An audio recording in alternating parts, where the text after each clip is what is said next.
The notice stays, Patricia said, lifting her chin as the lake wind rattled the plastic sleeve. Remove the dock, or we start daily fines and security escorts. You can fight it later, on your dime. It's grandfathered, I said, feeling the old boards under my boots. And you know it. She smiled like she'd already won.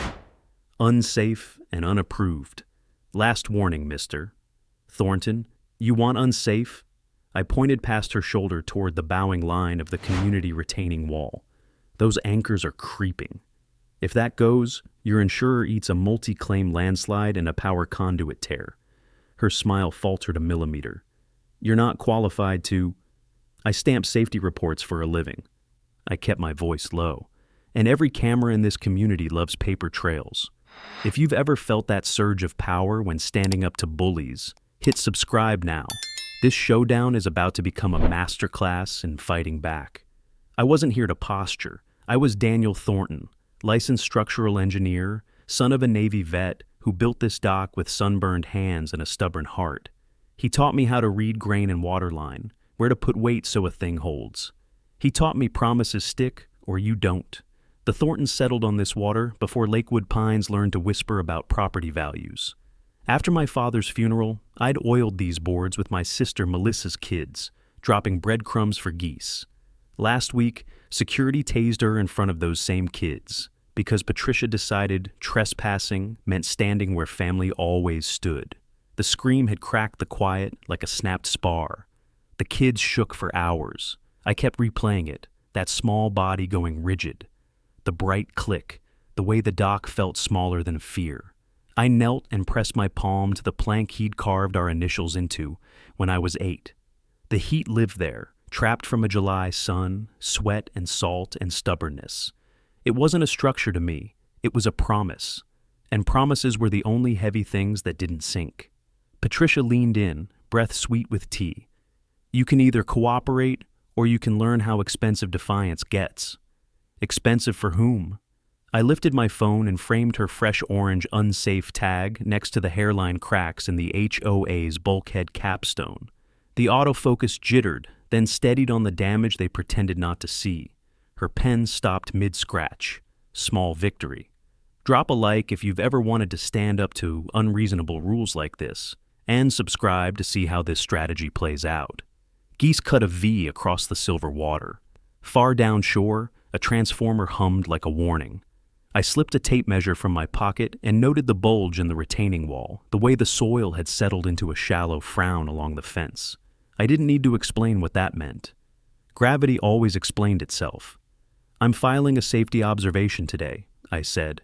Not just here. Playground hardware, clubhouse panel.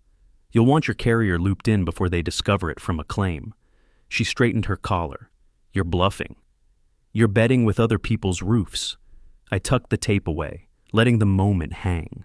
The lake wind tugged at the orange tag until it flapped like a sloppy verdict.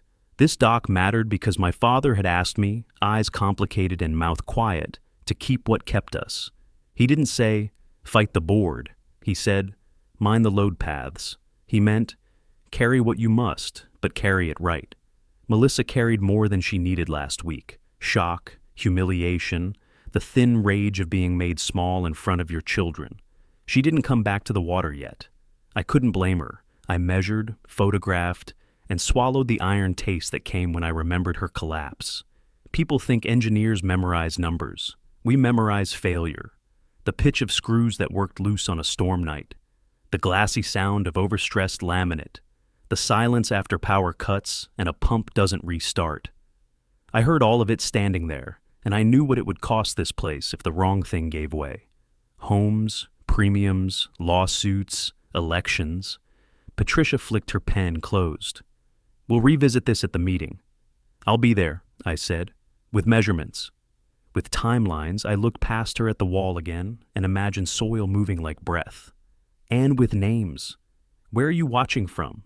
If you've stood on something you loved and felt it threatened by people who confuse power with stewardship, you understand why I didn't step back. Lakewood Pines had chosen the wrong person to squeeze. I wasn't planning to win arguments. I was going to move numbers, risk, coverage, liability, until their own balance sheet pulled the board under. And when it did, The dock would still be here, carrying the weight it was built for. The dock board still held the heat of my father's promise when I left them behind and walked toward the pool deck. Evening light laid a sheet of copper across the water, but the air around the clubhouse carried a different weight. Complaints, muttered curses, the brittle sound of neighbors comparing fines as if they were trading cards. I moved through the chatter quietly, listening, measuring not with tools, but with memory. The board thought intimidation worked in silence. Tonight, it was loud. Mrs. Keller leaned against the fence with her receipt book clutched like proof of innocence. Her grandson had been written up for improper bicycle storage when he left his bike near the trash enclosure for a minute, a $50 penalty. Across from her, the Johnsons whispered about the new threat letter for their shutters, paint approved just last year, suddenly deemed out of compliance. Every story carried the same rhythm. Rule invented, fee imposed, dignity shaved down one petty slice at a time. I stopped at the snack bar counter, still damp from the afternoon swim crowd. A teenage lifeguard stacked chairs nearby, and even he muttered that security had started patrolling with too much swagger, making families feel watched instead of safe. The weight of those words wasn't lost on me. Safety was supposed to be my language, and here it was twisted into control. I didn't need to take notes. The pattern formed itself. Selective enforcement, arbitrary penalties, pressure applied to the people least likely to resist. Patricia had perfected the art of weaponizing the rulebook, but every weapon leaves residue. I wanted the residue, the trail of numbers that proved a racket. Neighbors began circling closer once they realized I was listening. They asked what I thought of their letters, if they had any chance to push back. I told them only what I could. Fines stacked like this were more than personal grievances. They were systemic. And systemic meant exposure. Exposure meant money, property values, insurance risk, assessments. Everything Patricia claimed to defend would rot if this pattern held daylight too long. One man handed me his violation slip, edges curled from his pocket. His shed door supposedly leaned 2 degrees off plumb. He laughed without humor and said he'd built it last year with permits. They told me remove it or face $100 a day, he said. That wasn't compliance. That was extortion disguised as governance.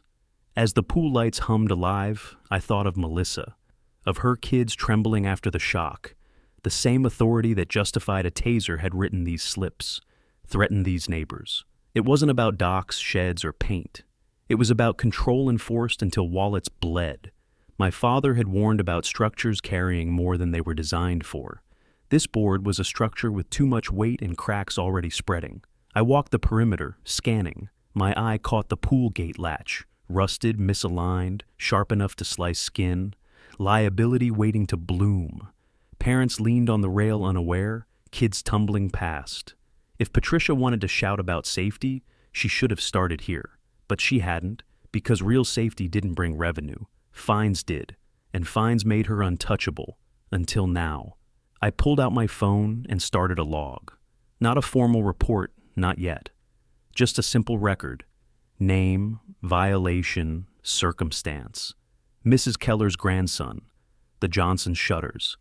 The man with the shed. Each line carried weight. A pattern takes shape faster than most people expect. Patterns attract the kind of eyes Patricia couldn't afford. Insurers, auditors, judges. Eric Dalton walked past the diving board, head down, carrying a clipboard stacked with inspection notes. He saw me, hesitated, then turned away too quickly. The conflicted witness in motion, already cracking under the strain of loyalty versus conscience. He wasn't ready, but he would be. The board's own excess would drag him to that point. I made sure to record the time, the way he flinched when a neighbor called Patricia's name. Every detail mattered. The crowd thinned as night deepened, but my list had grown longer than I expected. The abuses weren't isolated, they were culture. Patricia had trained the board to treat residents like accounts receivable instead of people, and culture, when exposed, was more corrosive to financial stability than any cracked wall. I stood by the shallow end one last time, listening to the hum of the pool filter, steady but tired. Even machines wear down when neglected. People too. But unlike machines, people talk. I intended to make sure their voices were organized, measured, undeniable. When I left the deck, I carried more than notes. I carried momentum. A system like Patricia's didn't collapse with outrage alone. It collapsed when the numbers stopped adding up, when the financial backers saw risk instead of revenue. Tonight proved that risk was everywhere, written on slips of paper, posted on doors, and etched in the fatigue of neighbors who deserve better. The dock was my father's promise. This pool deck was proof of Patricia's pattern. One was worth saving. The other was already falling apart. I left the pool deck with the sound of the filter fading behind me and walked toward the playground that sat in the shadow of the clubhouse. The swings creaked in the breeze, chains groaning like they carried more than children. I stopped at the edge of the sand pit, the place where Melissa's kids once played before fear drove them away. Now it was mostly quiet, only the rustle of leaves and the occasional clink of a loose swing bolt. Eric Dalton was there, clipboard in hand again, standing like a man waiting for orders that never came. He didn't notice me at first. He was staring at the ground, toe dragging a shallow line in the sand. The motion repeated, over and over, like he was writing something he couldn't speak. His shoulders hunched forward, and the pen he held trembled slightly, caught between grip and release. I stepped closer. He glanced up, startled, and then quickly looked away, as if eye contact itself might betray him. His jaw worked silently, grinding a thought he couldn't force out. Behind him, the slide gleamed dull under the lamps, its ladder bolts rusting, half loosened by years of neglect. He had to see it too. His clipboard carried notes about these things, I was certain, but none of them would ever make it into Patricia's reports. "Rough night?" I asked, though my tone carried less question than statement. He nodded once, curt, then looked toward the clubhouse windows where the board still lingered inside. His eyes flickered like trapped birds, darting back and forth. His knuckles whitened around the pen until it bent against his palm. When he finally spoke, it was only a thin thread of sound. "You shouldn't make it harder." "Harder for whom?" I asked, though I already knew. He shifted, weight, moving from one foot to the other, shoes grinding sand like a slow metronome. His shoulders rose halfway, then fell, as if the urge to confess lifted him only to drop him again.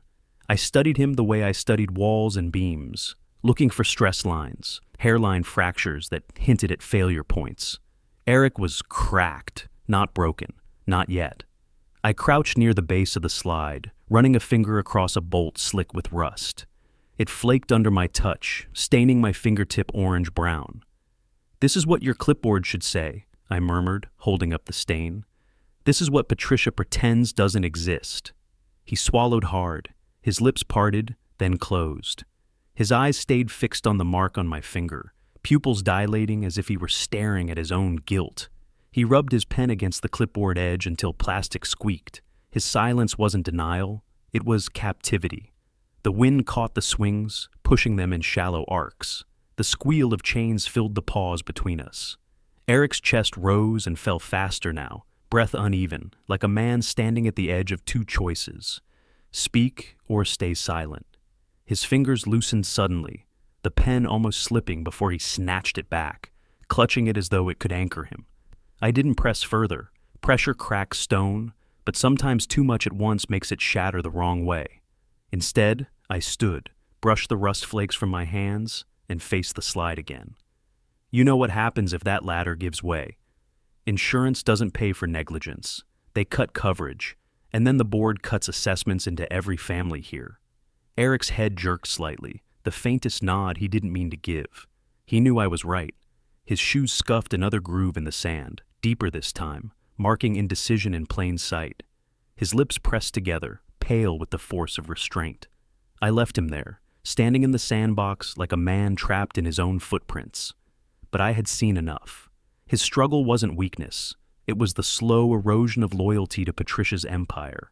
That kind of erosion always ends the same way. As I walked away, I thought of my father's words about structures under strain. "They'll lean first," he had said once, hand on the dock's support beam. "Then one day they'll fall, sudden and loud." Eric Dalton was leaning, and when he finally tipped, he'd take more than his clipboard with him. The playground lights hummed above, throwing shadows across the sand. My list of violations was growing longer, but now I had something more valuable than paper, a witness cracking under the weight of truth. The playground lights faded behind me as I walked toward the mailbox pavilion, a squat wooden structure with a green roof where neighbors gathered every morning and evening. The smell of damp paper and metal hinges lingered in the air. It was here that the board posted their proclamations, clipped to cork like trophies. Tonight, fresh notices lined the board, stapled crooked but bold enough to sting. The orange paper screamed across the row. Continued non-compliance will result in towing and suspension of community privileges. A list of addresses followed, mine among them. Fines had climbed higher than most mortgages. Patricia's handwriting sprawled across the bottom like a signature of authority no one had voted for. A group of residents clustered nearby, voices tight with fatigue. One man muttered that his car had already been tagged with a bright yellow sticker, threatening removal. Another said his guest was barred from parking on the street because the board had updated the rules again without notice. The air around the pavilion felt charged, like static before lightning. I stood at the edge, watching. My training told me pressure never spreads evenly. It concentrates, then breaks something vital. Patricia was piling stress on the weakest points of the community. And the more she leaned, the closer she came to snapping her own support. I reached for my mailbox, tugging open the squeaky door. Inside lay another envelope, cream-colored and smug. The fine had doubled. Below that, in bold letters, "Final enforcement steps will be taken if the dock is not removed immediately." The words carried no hint of negotiation. They carried threat. A shadow moved beside me. Patricia herself stepped into the light, accompanied by the security officer whose taser had left Melissa on the dock floor. His hand hovered near the device on his belt, not gripping it, but close enough to remind everyone it was there. Patricia's lips curved into a small smile. "Persistent, aren't you, mister?" "Thornton," she said, "the board has authority." "You'd do well to remember that I folded the envelope slowly, sliding it into my pocket. Authority has boundaries," I said. "Liability doesn't." Her eyes narrowed, just a fraction. Around us, neighbors shifted uneasily, caught between fear and curiosity. She turned to them instead. "Rules are what keep property values safe," she announced, loud enough for every ear. "Without compliance, this community falls apart." The irony wasn't lost on me. Behind her, the pavilion's roofline sagged from water intrusion, the wood swollen and soft. The very place where she preached order was rotting above her head. I spoke lower, but I knew she heard me. "Property values don't fall because of docks. They fall when insurers see negligence stacked like tinder. They fall when claims outpace premiums." She turned sharply, pen in hand, scribbling a note on her clipboard. It was a reflex, not control. Even her authority needed documentation. And that documentation would one day be evidence. The officer shifted again, boots grinding gravel, the taser humming softly at his side. I kept my eyes on Patricia. I didn't need to escalate here. I only needed to observe, record, and wait. Pressure worked best when it built slowly, unseen, until collapse was inevitable. Neighbors began to drift away, clutching their notices, shoulders slumped. But a few lingered, glancing from Patricia to me, uncertain which future to believe. I caught their eyes, held them steady. They would remember this moment, the way threats were delivered in public, the way silence was expected to hold. Silence never holds forever. When Patricia finally left, her heels clicking against the pavement, I stayed behind. I walked the length of the pavilion, photographing each notice with my phone. The grainy cork, the ink bleeding through cheap paper, the names printed in black like marks of shame. These were more than warnings. They were records of intimidation, stacked high enough to topple a board. The pavilion roof creaked above me as a gust pushed rain against the shingles. Water dripped through a crack, splattering onto the bench below. Evidence layered itself in plain sight. My dock was just the spark. The real fire was here, in the pattern of neglect that lived side by side with manufactured punishment. I slipped the phone into my pocket and stepped into the night. Eric's conflicted face lingered in my memory, his silence louder than Patricia's orders. He had seen this too, maybe more than I realized. And when he finally broke, when his pen stopped scratching lies and started spilling truth, the weight would shift. The board believed they could issue threats until resistance dried up. But I knew structures, overload them long enough, and they collapse from within. The pavilion groaned again, wood fibers splitting under hidden strain. I listened, the sound of inevitability echoing through Lakewood pines. The groan of the pavilion roof still echoed in my head when I left the mailbox cluster behind and cut across the greenbelt toward the retaining wall that bordered the far side of the development. Moonlight stretched over the slope, throwing the wall into sharp relief. From a distance it looked solid, a slab of concrete holding back the earth. Up close, it whispered failure. I crouched near the base where water had eaten a narrow channel through the soil. The concrete bulged slightly, its line no longer true. A hairline crack spidered outward from the joint. Thin but long enough to show the wall was moving. My fingertips brushed the surface. Damp grit crumbled away with almost no pressure. Gravity never lies, and this wall was confessing quietly, waiting for someone to listen. I pulled my tape measure and logged the distance of the bow against a notebook. 2 inches off vertical over 20 feet. Not catastrophic today. But give it another heavy rain and the earth would push harder. If it failed, it wouldn't just spill dirt.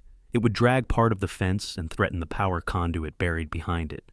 That meant outages, repair bills, and liability claims larger than the HOA could imagine. My camera light swept along the wall. Rust stained the anchor plates where bolts had corroded under years of neglect. The HOA could stamp my dock with bright orange, unsafe tags all they wanted. But this wall was a time bomb. And when insurers saw the photographs, they'd realize exactly how exposed Patricia's board had left them. A sound drew my attention. Tires crunching gravel. I turned to see a neighbor's car slowing near the edge of the greenbelt. Mr. Ahmed leaned out his window, curiosity etched on his face. "What are you doing out here this late?" "Checking something," I answered, snapping another photo. "You ever notice water pooling down here?" He nodded immediately. "After storms, yes. My basement pump runs for hours. I told the board, but they said drainage was the owner's responsibility." He shook his head, disgust heavy in his voice. "That wall scares me. If it goes, half of us lose power." Exactly the kind of testimony insurers respected. A documented complaint ignored. I asked him to describe the dates, times, the way the water flowed. He gave me details, clear and steady. His words built another layer of evidence, one I could present without embellishment. Patterns mattered more than anger, and tonight the pattern grew stronger. After he drove off, I kept moving along the wall until it reached the corner where the slope met the lake fence. There the soil sagged, leaving a shallow depression that mirrored the bulge above it. I photographed everything, angles tight enough to show scale. Later, I'd map the points and calculate load stress. But even without numbers, the truth was obvious. This wall had been neglected for years, and every day of delay added dollars to a liability column the board could not afford. I thought of Patricia stamping notices, pretending authority equaled competence. She could silence voices, but she couldn't silence physics. Insurance adjusters didn't care about politics or pride. They cared about exposure, and this was exposure on display. A dog barked from a yard above, breaking the stillness. I closed my notebook and stood, brushing dirt from my hands. The night smelled of wet concrete and lake water. My father had taught me to trust my senses, listen for creaks, feel for shifts, smell for damp rot. Tonight, all three aligned, telling me what the board refused to hear. Lakewood pines carried risk like a fracture hidden beneath skin, and when it broke, it would break big. I walked back across the grass with my phone heavy in my pocket. Each photo was more than an image. It was leverage. Patricia thought fines and threats controlled this neighborhood. Soon she'd learn what real control looked like. The numbers on an insurer's report. The calculations of loss. The weight of liability crushing arrogance flat. The dock was my father's legacy. But this wall was Patricia's curse. One symbolized endurance. The other whispered collapse. And collapse, when recorded carefully enough, could change everything. The wall's shadow still lingered in my thoughts when I stepped into Melissa's apartment the next morning. The smell of antiseptic hung faintly in the air, a reminder of the hospital visit that still haunted her. She sat on the couch with a blanket wrapped tight around her shoulders, the kids coloring quietly on the floor. Their laughter, once loud and reckless, now carried a fragile edge, as if joy itself had been cautioned. She glanced up when I entered, her eyes sharp with both gratitude and exhaustion. "You were out late," she said softly. I set my notebook on the coffee table, checking something that matters more than fines. Her gaze shifted to the kids. One of them pressed crayons too hard into paper, the sound scratching like a warning. Melissa pulled the blanket tighter. "They still wake up at night," she whispered. "They keep asking why it happened." I don't know what to tell them. Her words made the air heavier. The image of her collapsing on the dock replayed again, every detail etched into my memory. I swallowed the anger and reached for resolve instead. "You don't have to tell them anything yet. What happened wasn't your fault, and it's not going to stay buried." I spread the photos across the table, the wall bowing, rust bleeding from anchors, the depression in the soil. Melissa leaned closer, confusion knitting her brow. "This is what you were doing?" "Exactly this," I answered. "They call the dock unsafe. But this wall, this pool gate, that clubhouse panel, that's real exposure. It's negligence hiding in daylight." Her fingers brushed over one of the photos, pausing on the crack running like a scar across concrete.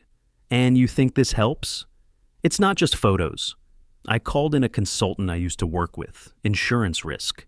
He's agreed to review these findings and put them into terms the carriers can't ignore." I tapped the images with purpose. When insurers see this, they'll realize Patricia's board is a liability factory. Coverage gets threatened, premiums spike, or they cut the policy entirely. That means money, assessments, chaos. And once that pressure hits, the board can't hide behind orange tags or security threats. Melissa sat back slowly, exhaling a long breath.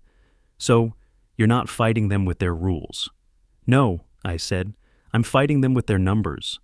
They can twist bylaws, they can't twist physics, and they can't twist an underwriter's report." Her eyes watered, though she blinked it away before the kids noticed. "If it works, maybe the kids can come back to the lake." I nodded. "That's the goal.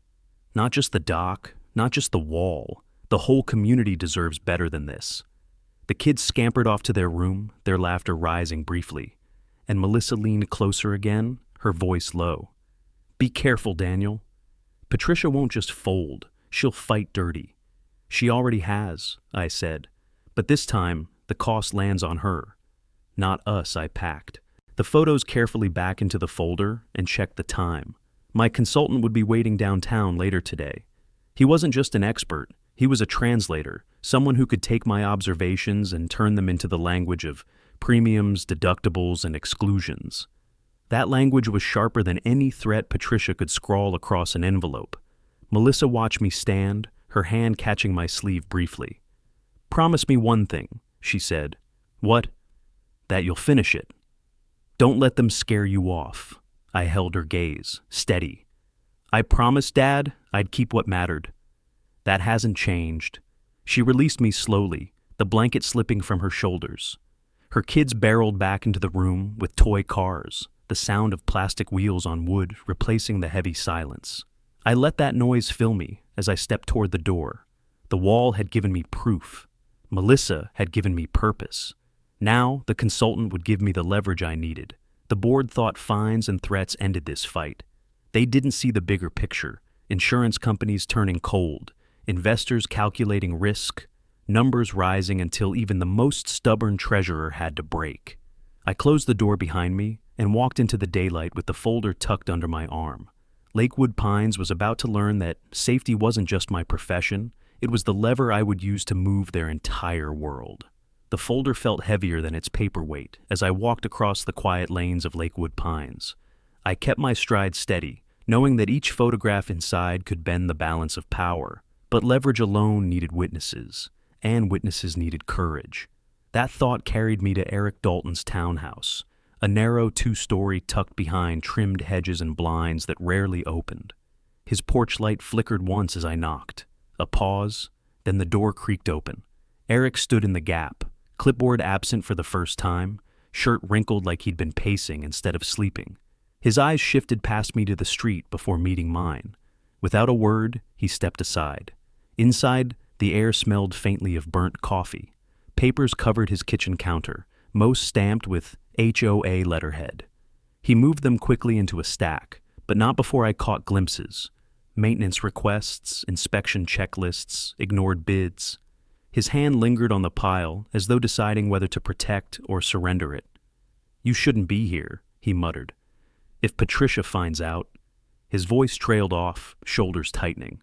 I set the folder on his table, careful, deliberate. "Patricia already knows I'm not stepping back.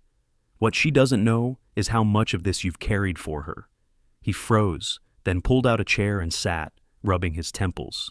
The silence stretched long, filled only by the hum of the fridge. His knee bounced under the table, each movement sharp and restless. "She keeps saying it's about property, values," he whispered finally. "That if we come down hard, people stay in line and the numbers look good. But the truth is, we haven't done a real inspection in 3 years. The bids for the wall repair, she buried them. Said it was too expensive, and if we didn't record it, no one could hold us accountable." The words landed heavier than I expected. I studied his face. His jaw trembled, but his eyes held a raw honesty that couldn't be faked. He looked like a man peeling off a mask that had been suffocating him. "She told us to make examples," Eric continued, voice breaking slightly. "When your sister came, she said we needed to show people what happens when rules aren't respected. I thought she meant fines, notices. I didn't know she'd let it go that far with security. But I stayed quiet. I stayed quiet because I wanted to keep my seat, my reputation. Now I can't sleep without hearing her scream in my head." His hand shook as he reached for his mug. Coffee sloshed, staining the rim. He didn't drink. He just gripped it tighter, knuckles white. I opened my folder and slid a photo across the table, the bowing wall with rust bleeding from anchors. "You see this every day. You know what it means?" He nodded quickly, too quickly. "I wrote reports. Maintenance flagged it. Patricia told me to shred the copies, said if it wasn't in the minutes, it didn't exist." His voice rose suddenly, sharp with guilt. "But it exists, Daniel. Every time it rains, it exists." The tension in the room felt like a loaded beam ready to snap. Eric's shoulders slumped forward, finally releasing the weight he'd been carrying. "If you take this to insurance, they'll ask who knew. My name will be there. I can't hide anymore." "Then don't," I said evenly. "Be the one who says it first. They'll listen. They'll know it wasn't just me crying foul." He pressed his palms flat on the table, staring at the photo. For a long moment, his breath shook. Then he whispered, "I'll testify. I'll tell them what she ordered, what she ignored. But promise me it won't just be about revenge. Promise it makes this place safer." I leaned back, watching him, and thought of Melissa's kids, too afraid to step back on the dock. "That's the only reason I'm here?" Eric nodded, slow but firm, as if anchoring himself to the choice. His shoulders dropped, and for the first time his hands stilled. He pushed the pile of papers across the table toward me. Not copies, originals. Evidence Patricia had buried. The room felt lighter when I left, though outside the night pressed close. I carried not just photos and measurements now, but confession. Patricia's empire had relied on silence. That silence had cracked. And once the first crack shows, the whole structure follows. The night air clung damp against my skin as I left Eric's townhouse, his words still ringing in my ears. Confession was one thing. Proof was another. I carried both now, tucked under my arm in a folder that weighed like steel. But leverage needed more than photographs and guilty consciences.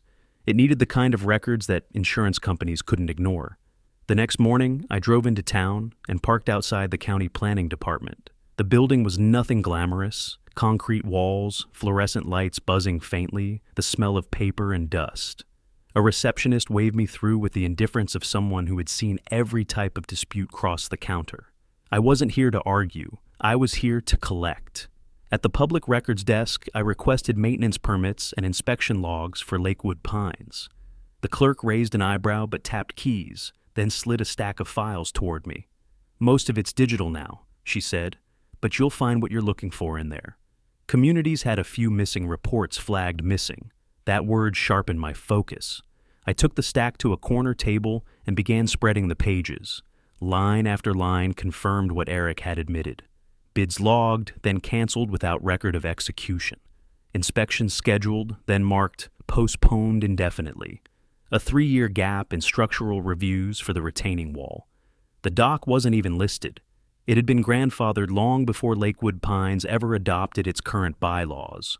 Patricia's violation notices were smoke without fire, but these records revealed the real blaze. I marked each discrepancy, photographing pages with my phone. The language was dry, bureaucratic, but the meaning was clear. Neglect had been institutionalized, not by accident, but by deliberate omission. Insurers didn't care about intentions. They cared about exposure, and these files spelled millions in potential losses. As I worked, a man in a county badge stopped by, curious. "You from Lakewood Pines?" he asked, tilting his head at the stack. "Yeah," I said carefully. "Engineer, reviewing structural concerns." He snorted.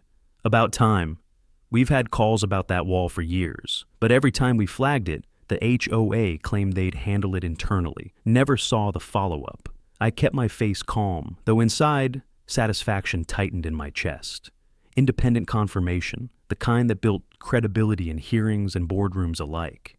When he left, I leaned back and studied the pile. It was more than I had hoped for. Official records tying the HOA's negligence directly to Patricia's leadership. With Eric's testimony, Melissa's ordeal, and the photographic evidence, the picture was almost complete. All I needed now was the framing, a professional report to translate this into numbers that would make underwriters flinch. I gathered the files back into their folders, careful to leave everything as I found it. But I carried out more than documents. I carried validation. Patricia could argue opinion. She couldn't argue county records. Outside, the sunlight felt sharper, as if the town itself had conspired to remind me of what was at stake. I thought of the dock again, boards weathered but loyal, and of Melissa's kids too scared to stand near it. The weight of their fear sat heavier than any crack in concrete. This fight wasn't about pride. It was about restoring safety where it had been stolen. On the drive back, I replayed Eric's confession, his trembling hands, the way his voice cracked when he admitted to shredding reports. He had crossed a line that couldn't be uncrossed. With the county files in hand, his words became more than guilt. They became corroboration. Together, they formed the spine of a case that insurers, judges, and neighbors alike would recognize. I parked outside my townhouse and carried the folder inside, laying it open on the table. Photographs of the wall spread across one side, county permits and missing inspections across the other. The contrast was stark. The board branding my dock unsafe, while their own structures crumbled under their watch. I opened my laptop and began drafting a preliminary outline for the consultant. Each line tied an observation to a record, each record to a consequence. Rising premiums, policy exclusions, possible denial of claims. The report would be airtight, the kind of document that didn't just demand attention, but commanded it. The board thought they were the only authority that mattered inside Lakewood Pines. They were wrong. Numbers were authority. And once insurers saw the numbers aligned against Patricia, the board's power would shrink faster than a collapsing wall. The day's work ended with the folder closed, but my conviction sharpened. I had measurements, I had testimony, I had records. For the first time since this began, the board wasn't just threatening. They were cornered. I closed the folder and slid it into my bag. But the night didn't bring rest. Preparation was a language I knew well. Measure, document, verify. My father had always said structures were only as strong as the groundwork beneath them. Tonight, groundwork meant gathering every piece of proof the board couldn't bury. The next morning, I headed to the maintenance shed tucked behind the tennis courts. The path was quiet, littered with pine needles and the faint smell of damp soil. The shed itself leaned slightly, its paint peeling, padlock rusted around the edges. To anyone else, it was just another tired outbuilding. To me, it was a catalog of overlooked dangers waiting to be written into evidence. I unlatched the door and pushed it open. The hinges groaned, protesting neglect. Inside, the air was thick with dust and the faint tang of ozone. Exposed wiring snaked along the wall, ends capped loosely. Insulation cracked. One switch box had no cover at all, wires spilling like veins. The kind of hazard any inspector would flag in seconds. I took photographs, adjusting the light on my phone so the frayed edges glowed clearly. Next, I crouched near the floor where water had seeped through cracks, pooling beneath an old breaker panel. The wood beneath the panel warped, darkened by years of leaks. If the wall outside gave way, this shed would be the first to fail, and failure here meant fire risk, electrical shorts, maybe worse. A metal cabinet stood open, revealing playground equipment parts stacked haphazardly, bolts rusted, chains missing links.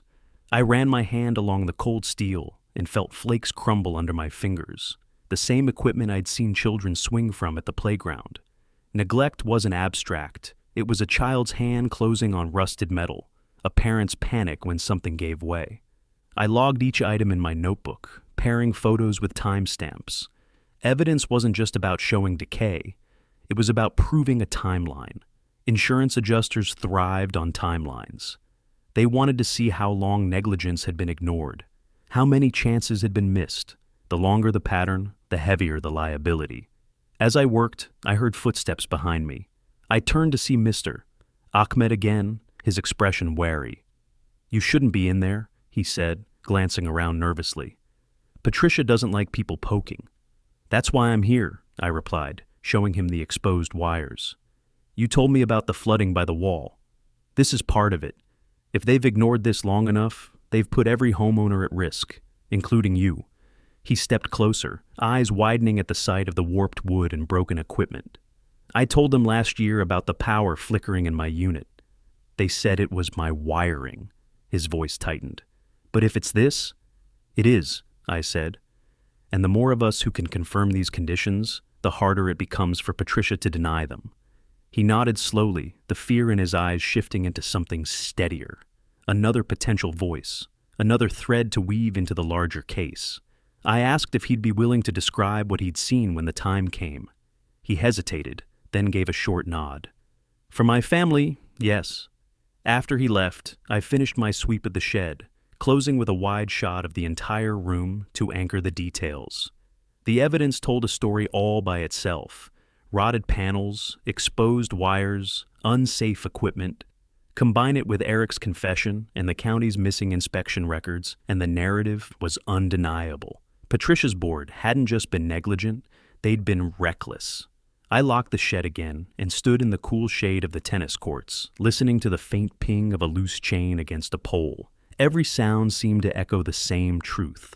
Lakewood Pines was one accident away from disaster. And when it came, the board wouldn't survive the fallout. Back home, I spread the new photos across the table, arranging them beside the county permits and Eric's documents. The pieces fit together like beams in a frame. My preparation phase was nearly all complete. When the consultant drafted the official report, it would carry the weight of science and law combined. The board thought they were playing a game of fines and notices.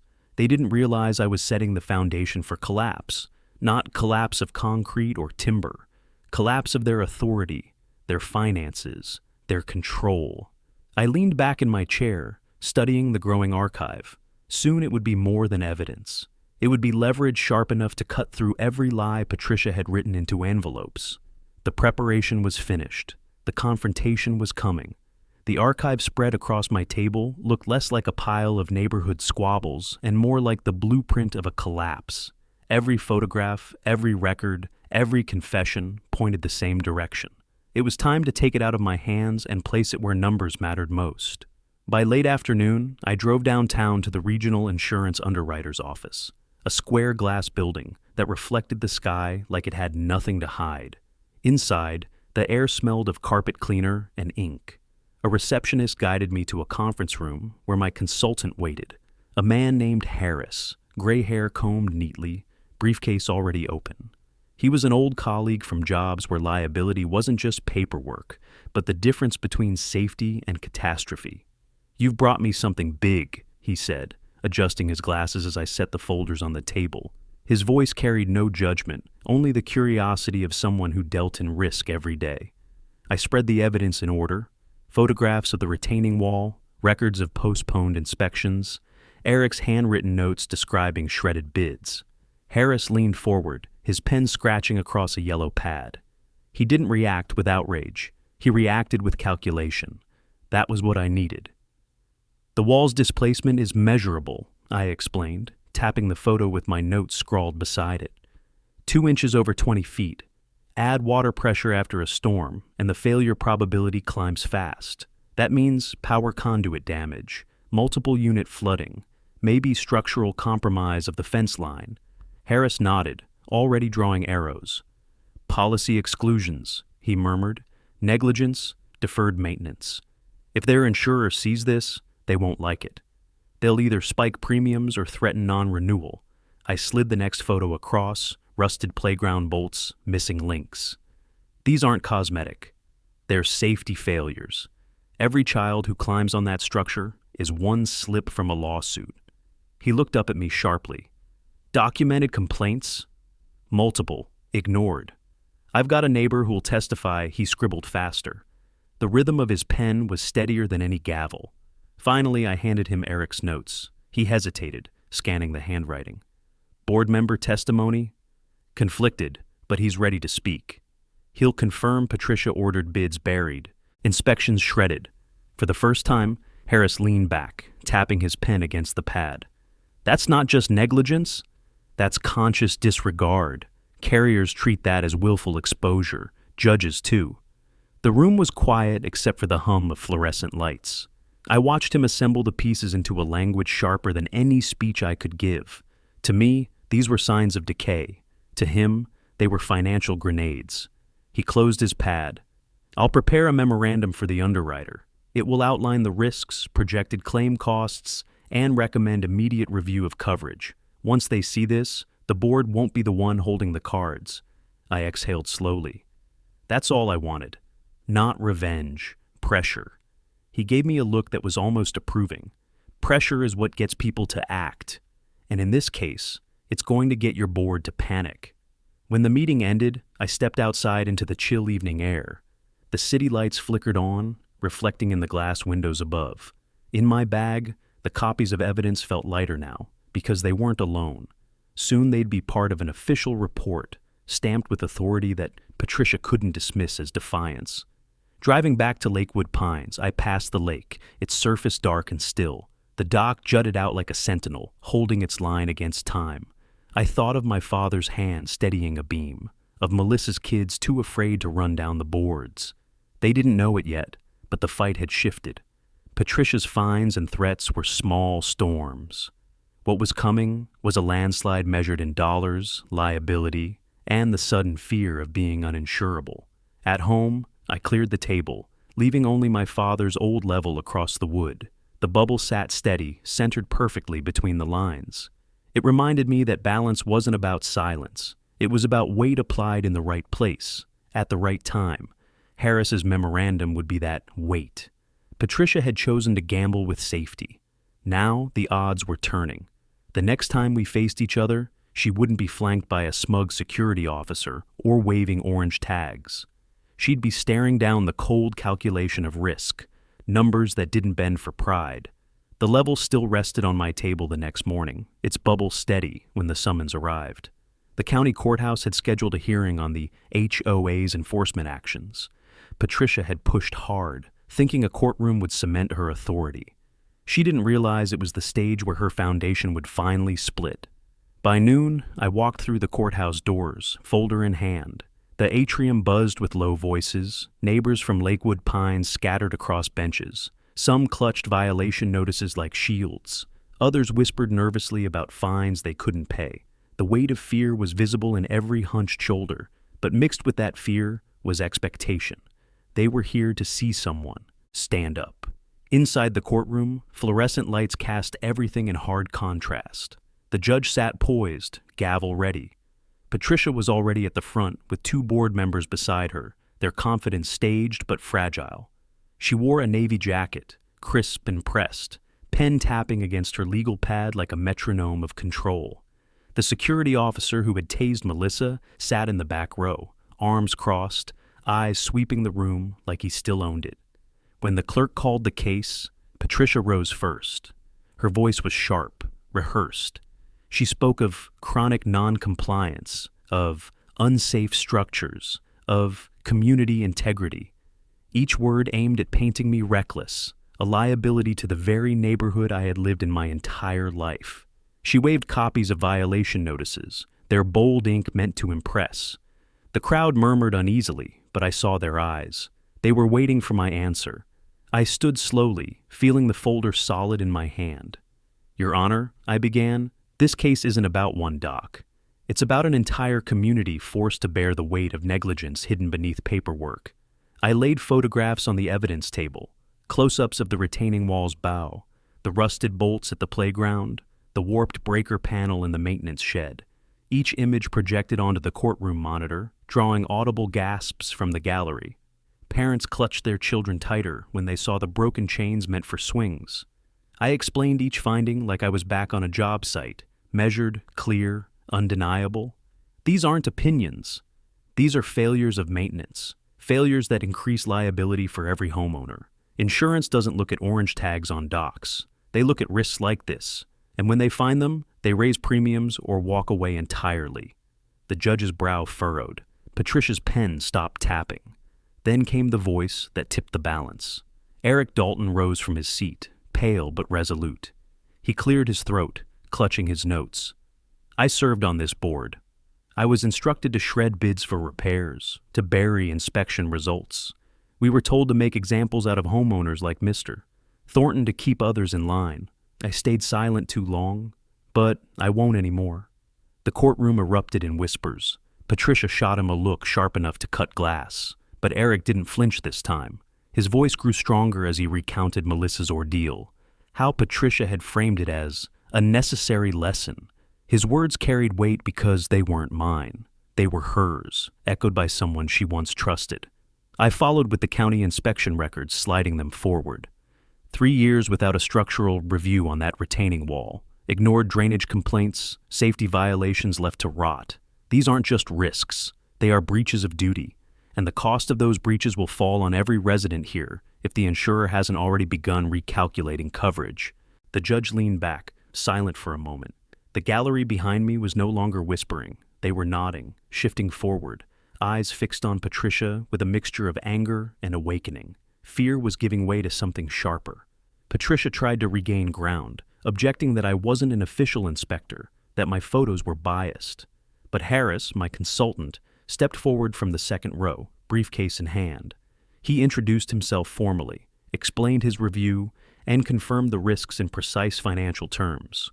Projected claims, probable losses, exposure ratios, numbers, not opinions. The judge nodded once, then turned his gaze on Patricia. "If these records hold, your board's liability is substantial. I will not allow selective enforcement to mask systemic neglect. This hearing is about safety and responsibility, not intimidation." The gavel struck lightly, but the sound echoed through the room like thunder. The gallery broke into applause, restrained at first, then louder as neighbors realized the tide had shifted. Even those who had been silent for years found themselves clapping, relief etched across their faces. I turned slightly, scanning the crowd.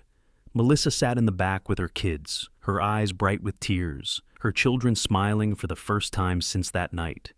The doc was still waiting for them, and soon they would return without fear. Patricia sat stiff, pen motionless, the weight of exposure settling onto her shoulders. She had built her power on the fines and fear. Today, in front of her community, that power cracked. Patricia's face was stone as the gavel echoed through the courtroom, but stone cracks under pressure. And she had more than cracks now. She had fractures spreading in every direction.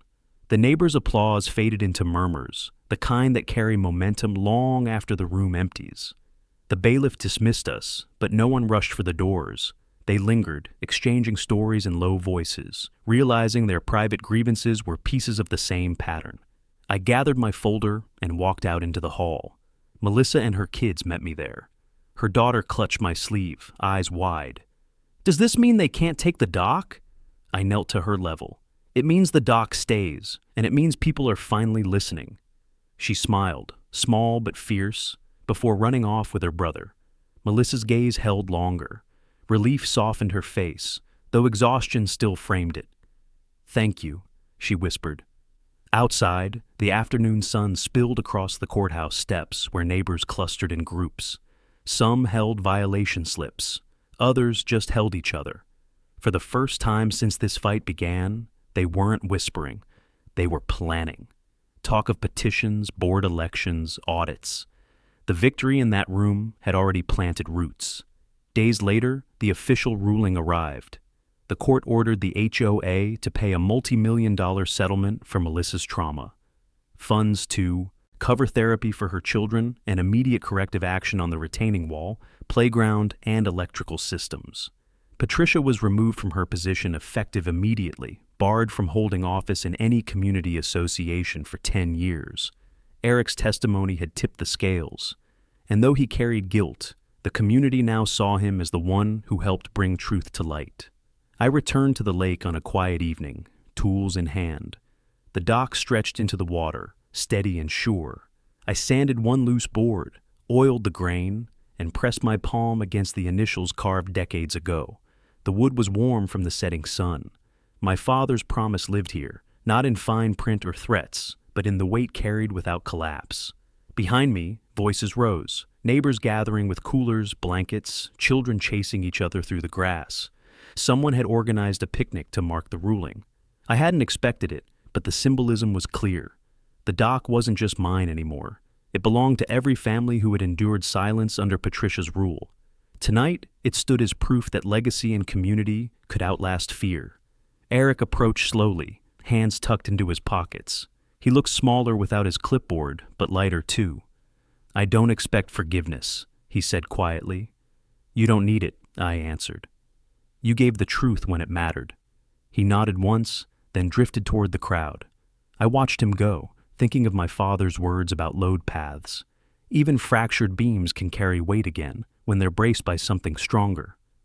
Melissa joined me on the dock, her children racing ahead to throw breadcrumbs into the water. Their laughter rose, bright and unbroken this time. She stood beside me, arms crossed against the evening breeze. "Feels different now," she said. "It is different," I replied, because the balance shifted. Not with arguments, but with numbers they couldn't ignore. The sun dipped lower, turning the water to gold. Around us, the community laughed, shared food, and spoke freely. Fear had once muted those voices, but now they rang with ownership. They weren't just residents anymore. They were witnesses, survivors, and architects of their own safety. I tightened the last bolt on the dock rail and straightened. "The board thought control came from threats," I said, more to myself than anyone else. "But real control comes when people stand together, and when numbers make arrogance too expensive to sustain." Melissa touched my arm lightly. "Dad would be proud." I didn't answer right away. I just looked at the initials carved in the wood, at the water rippling softly around them. For the first time in months, I believed she was right. If you want more stories of homeowners standing up to HOA tyranny, hit subscribe right now, share your story in the comments, and let me know where you're watching from.